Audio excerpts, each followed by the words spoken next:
Hey everybody, welcome back to Library Says. I'm Jamie, and today I am wrapping up all of my reads for January 2020. I read 11 books in January, and I DNF'd one. And we're going to roll right through those. The first book I read in January is The Wives by Taryn Fisher. This is a thriller about a woman who is married to a polygamist, and she knows it. But unlike the Sister Wives or whatever's on TV, this is a little bit of a different situation. Our main character's name is Thursday. She's married to a man named Seth, who is married to two other women, who she calls Monday and Tuesday. She doesn't know their real names. She's never met them. She doesn't live in the same house as them. In fact, they live in a different city. This book starts with her basically okay with her situation with her husband, but then she finds a receipt with a woman's name on it in her husband's suit jacket, and that leads her on a quest to find out more about the women that share her husband with her. It's such a wild premise for a thriller, and I was very hyped for this book. Probably one of my most hyped books going into 2020. I purchased the audiobook for this. I was so excited on Audible. It was the way I started out 2020. Unfortunately, I was a bit let down by this. The premise, of course, is killer, and I really enjoyed it. It was exciting and stressful, and I was rooting for Thursday, and I wanted her to find out about the other women, and I wanted her to sort of be the heroine of this story, and I assumed Seth was the bad guy. The plot of this makes it unputdownable, and I was so eager to find out where the mystery element was taking us, but then it ended, and the resolution to everything I thought was so lazy. I'm not going to spoil this, so I really can't say anything more. If you want to read this, or if you've read it and you want to talk about it in the comments below, I would love to talk to you about it. But the way it handles some elements it introduces toward the end, I thought were so shoddily done. I thought it was offensively bad and lazy. It felt to me like Taryn Fisher wrote herself into a corner and then had to give you some sort of answers, but didn't really have the answers to give. I thought Taryn had a really fantastic, phenomenal concept here, but the execution was just not good. She took a tired, easy way out, and I didn't find any of it surprising, which was such a letdown because this idea, it just could have been so great. It did capture me, it did intrigue me. I read the whole thing really quickly, so I'm giving it 3 stars, but I wish it would have been more. The second book I read in January is Love Her or Lose Her by Tessa Bailey. This is a follow-up to Fix Her Up, which came out last year, and I didn't like it very much. I gave it 3 stars, and so I was a little nervous about this one. I'm honestly surprised that I went into it the way I did, like still full of hope, because issues I had with the first book were about the way the relationship was built and the way the hero treated the heroine. I didn't love it, and so I don't know why I assumed another book by this same author would improve or would change in any way those sort of fundamental pieces of a romance, but it worked. I gave this one 4 stars. So what is this about? It is about a married couple. They've been married many years, Rosie and Dominic. Dominic was deployed, and when he came home, his personality was pretty different. And over the years, the two have really separated. They're very distant. The only thing they sort of still have in common is that they have a decently healthy sex life. But other than that, they don't talk, they don't share things with each other, they aren't partners the way that a married couple should be. So the book begins with Rosie deciding she's had enough, she's unhappy, she can't do it anymore, and she's going to ask Dominic for a divorce. And that kicks off the whole story. I was a little bit wary going into this because generally having a couple where they've already fallen in love and we don't get to see that falling in love process, I don't care as much about the couple. But because this couple their relationship is ending and we basically have to watch them fall in love again, rebuild their relationship completely from scratch, it worked. It worked for me. I liked the couple a lot. I liked watching them rediscover their love for each other. I thought it was really well done. There have been a lot of complaints about Dominic as a hero, that he's too alpha, and I totally understand that. For me though, I actually thought this book played really well how destructive toxic masculinity can be, that Dominic has felt like he needs to repress so much of what he's feeling and thinking. He just has to provide, and that's all that's important, is taking care of his wife physically, financially, but he has completely neglected the emotional side because he thinks that it makes him weak.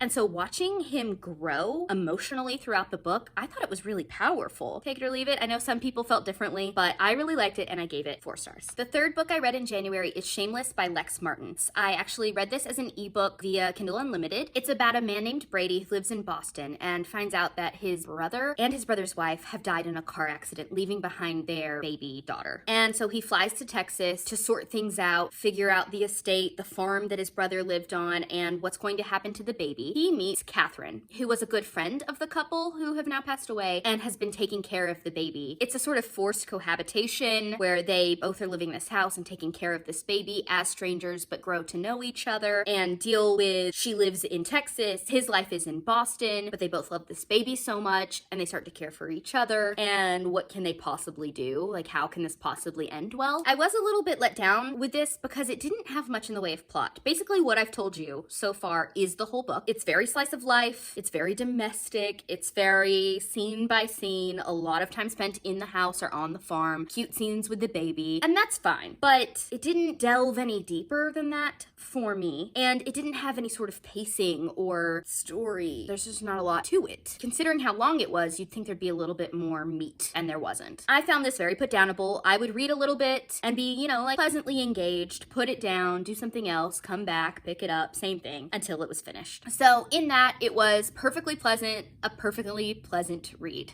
That's about all I can say about it, and I gave it 3 stars. My 4th read of January is Creedence by Penelope Douglas. Okay, I don't even know where to begin with this. All right, so what is this book about? This is about Tiernan, whose celebrity parents die by suicide together, leaving their daughter, who has been emotionally neglected her entire life and has never really had a family. She ends up being shipped off to her step uncle in Colorado. He literally lives in this log cabin on top of a mountain that is inaccessible during the winter because of the snow, with his 2 adult sons. So it's these 3 grown men that Tiernan has never met, and Tiernan, who, is she 17 or 18? I think at the start of the book, she's just turned 18, I think.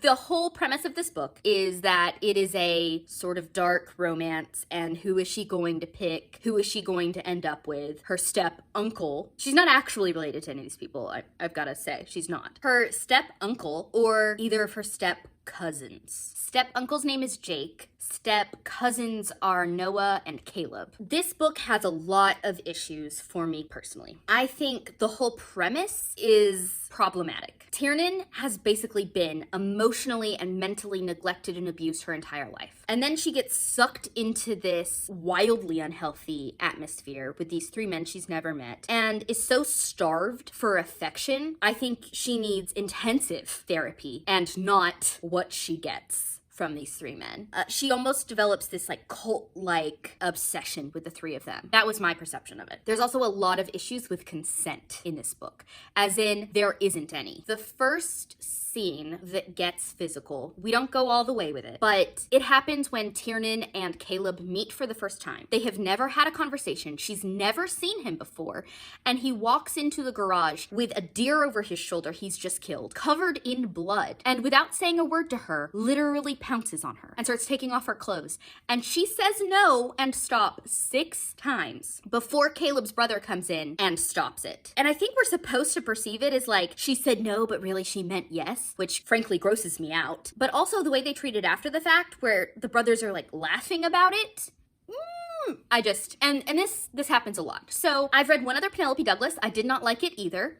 So maybe she's just not an author for me. But this is, as far as I can tell, even different for Penelope Douglas fans. People who really love the stuff she's written in the past, this is a departure. This is very dark, this is very smutty, and there's a lot of questionable and problematic content. If you go in knowing that, expecting that, and are really okay with allowing some suspension of disbelief and knowing this is not real and this is not anything that would be acceptable in real life, but I'm just here to it's fine, I don't care. Okay, cool. And I know a lot of people have really loved this. So this is just my take, and that's how I felt. I did read the whole book to completion, and I did want to know what was going to happen. So in that element, it didn't suck.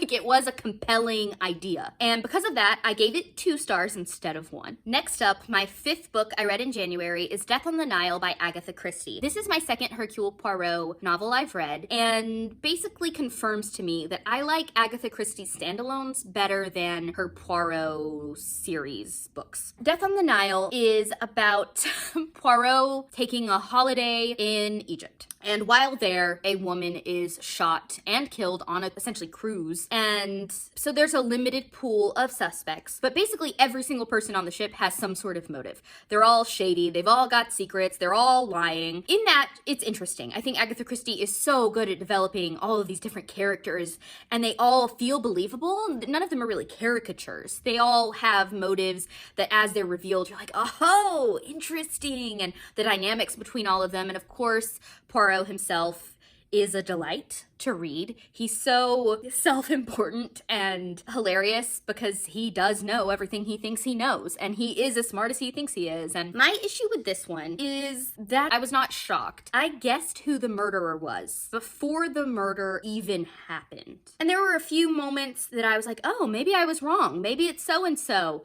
But ultimately, I never wavered from my primary belief that the murderer was who the murderer was, and then that's who the murderer was. So that's kind of a bummer. There's also not a lot of plot with this one. It's literally them on this vacation. Poirot interviews people, and then we find out who the murderer was, which seems to be the formula of a Poirot novel, which again is why I think I like Agatha Christie's standalones better, because I think they have a little bit more substance to the story. But I gave it 3 stars and I found it enjoyable enough. My 6th book I read in January is Red, White, and Royal Blue by Casey McQuiston. I did an entire spoilery reading vlog of this, so if you're interested, I'll have that linked up in the cards. But let me just say, completely non-spoilery, that I enjoyed this so much. Our couple, the Prince of Wales, Henry, and the first son of the United States, Alex, have crazy good chemistry. I loved their dynamic. They were so swoony. I think this book is hilarious and snarky and sarcastic and full of hope. And I loved all of the dynamics between the siblings and the friends and the parents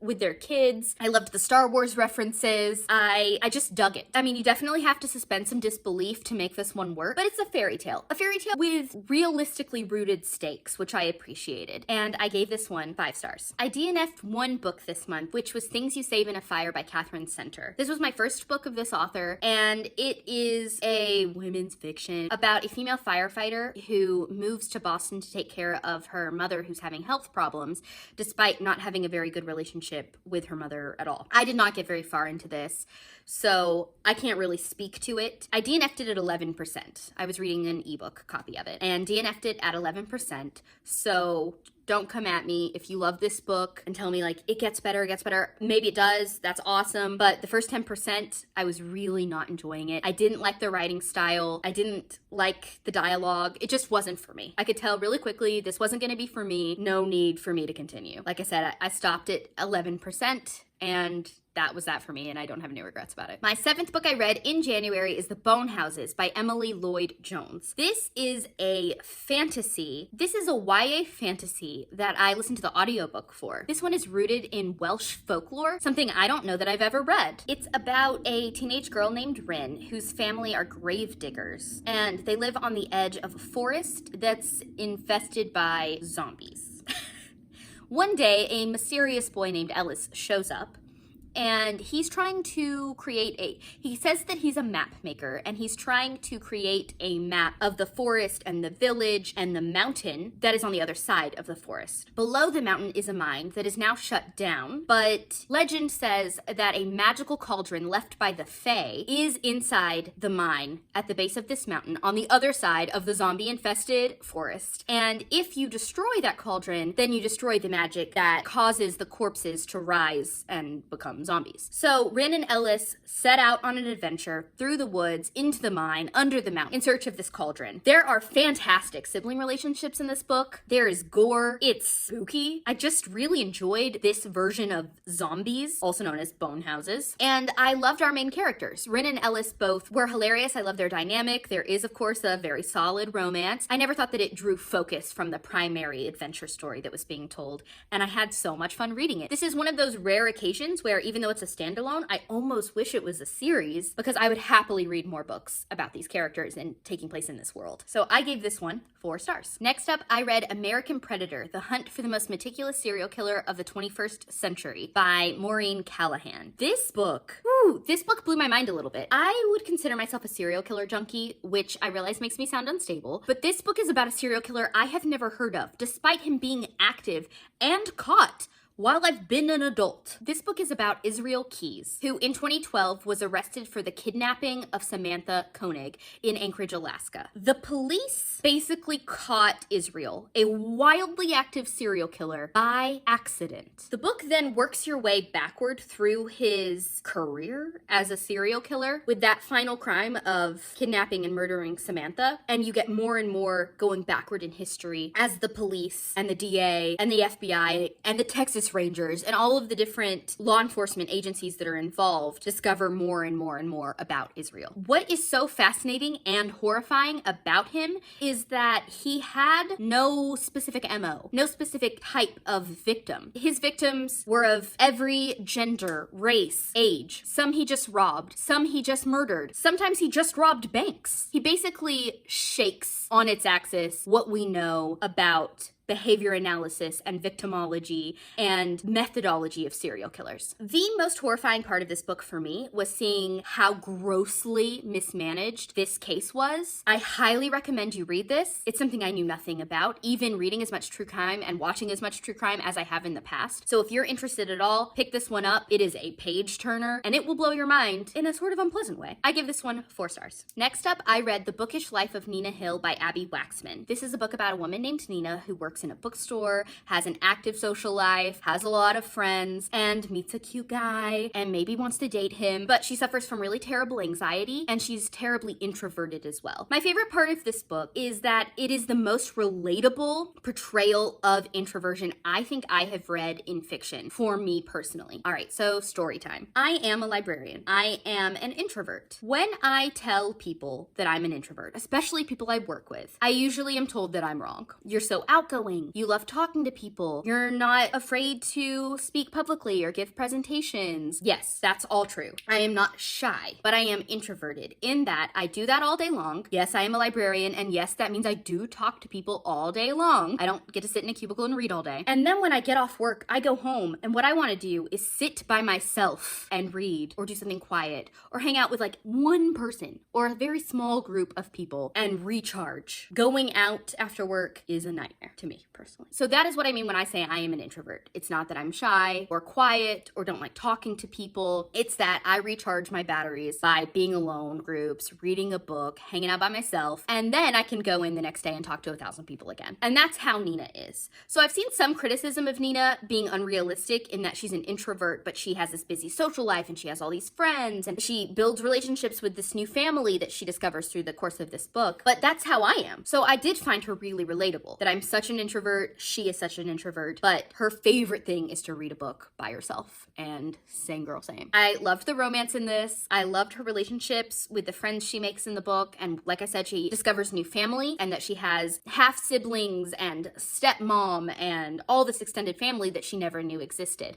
And those relationships are some of the best parts of the book. Nina is a great character. She is frustrating, but she's hilarious and sarcastic and neurotic and anxious, and she quotes Chandler Bing, something that I had to immediately text to my friends. Oh my God, this book just quoted Chandler Bing. I'm a big Friends fan. But I really, really enjoyed this one. I think it's an easy reread. And there's a fun novella that's sort of Christmassy themed that's on the author's website if you want to check that out as well. But I gave this one 5 stars. And the 10th book I read in January is The Gentleman's Guide to Getting Lucky by Mackenzie Lee. This is a novella, and it's sort of a sequel to The Gentleman's Guide to Vice and Virtue that came out a couple years ago. I read that and I liked it. I didn't love it. It was very hyped, and I enjoyed it, but maybe not as much as some of the hype would have led me to believe. But I liked the characters enough that I thought a fun sequel novella would be enjoyable. I gave this one 3 stars. It doesn't have a lot of substance, and I know it's a novella, but when it ended, I was like, oh, that's it. Okay. Basically, it reinforces that our main characters, Percy and Monty, are really bad at making plans and executing them, and it was pretty hilarious. So if you love these characters, if you want to spend a little bit more time with them, if you're in for a little bit of fluff without a lot of substance, then this is it for you. And like I said, I gave it 3 stars. And my 11th and final book I read in January is This Is How You Lose the Time War by Amal El-Matar and Max Gladstone. This one's going to be hard for me to review because it's hard to even talk about. I went into this confused, and I think that's intentional. You're kind of dropped into the middle of this highly speculative, time travel focused war, obviously, from the title. And I kind of thought, okay, we'll as we go along, we'll learn more about what's going on. That's not really true. You're dropped in the middle and you're expected to just keep afloat. And I mostly kept afloat. You don't learn the history of the world, the politics of this war, anything really about the two sides, what they stand for, what their goals are. And I guess that's okay. That's not the point. So instead of developing this futuristic world or any of the complexities of the war, this book focuses on really sensational prose. And I mean that literally. The sensations that the two primary characters are experiencing are visceral. And in that, the prose is beautiful and lush, and I felt those moments, felt those experiences. So that was really phenomenal. And there's, of course, a desperate romance at the core of this, which I enjoyed. It's distant, but desperate. And that was sort of an interesting journey to be on with these two characters on opposite sides of this war. I've never read anything quite like this, quite so creatively composed. It is a really fascinating piece of fiction. I would definitely recommend it if you like sci-fi or anything speculative. I never really learned what was happening, but I definitely was made to feel, so I can appreciate it for that. And I gave it 4 stars. So that's my wrap up for January. I read 11 books, DNF'd 1 more, and I think I had a really good reading month, though I was off to a bit of a slow start, lots of 3 stars, a 2 star, but it ended on an upswing, and I'm very excited to jump into February's reading. You can also find my links to Goodreads and to Twitter down below, and I will see you guys in the next one. Bye!